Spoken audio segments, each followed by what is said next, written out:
Alors, ma lettre au Père Noël, là c'est bon. Hey, salut! Le sapin est monté, les décos sont installés, ne reste plus qu'à choisir un livre aussi lumineux que ta guirlande électrique. Oui, mais lequel? Attendez, je fais semblant de réfléchir. Lettre au Père Noël de J.R.R. Tolkien, pardi! Ho, ho, ho! Merry Christmas! Alors oui, vous allez me dire, oui, bon, c'est mignon, mais ça doit pas non plus casser des briquettes, ton truc. Eh bien, détrompez-vous. Car si effectivement les 3 premières lettres sont courtes et simples, les suivantes ouvrent la porte vers l'imaginaire de son célèbre auteur. Allez, installe-toi, je te raconte. Écrite entre 1920 et 1943 pour Michael, Christopher et Priscilla, les enfants de Tolkien, ces 30 lettres illustrées sont une mine d'informations à propos de son auteur.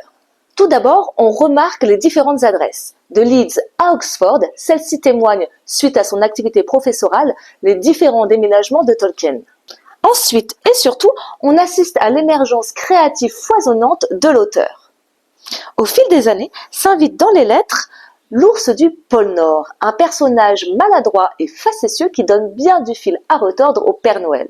Il n'y a pas donc un, mais 2 narrateurs. L'ours invente même une langue, une sorte de hiéroglyphe runique qui marque les prémices de recherche linguistique de Tolkien pour ses futurs romans. Rempli d'elfes des neiges, de gnomes rouges, de bonhommes des neiges et même d'horribles gobelins, les différentes aventures se succèdent. Des aventures drôles et parfois dangereuses que Tolkien, je veux dire le Père Noël et l'ours du pôle Nord, enrichissent de calligraphie et d'illustrations. Excusez. Ma lettre préférée ?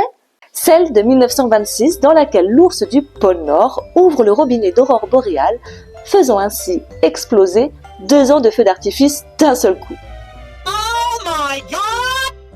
Pour finir, ces lettres dévoilent un élément clé de l'œuvre de Tolkien, le spectre de la guerre.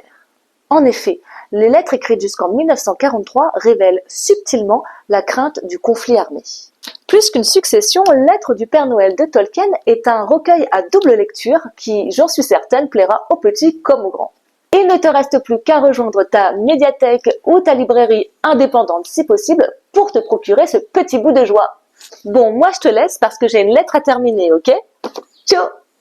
Cher Papa Noël, youhou! Fin de vidéo! Tati tati tati da da ta ta da da da da, doubou doubou doubou.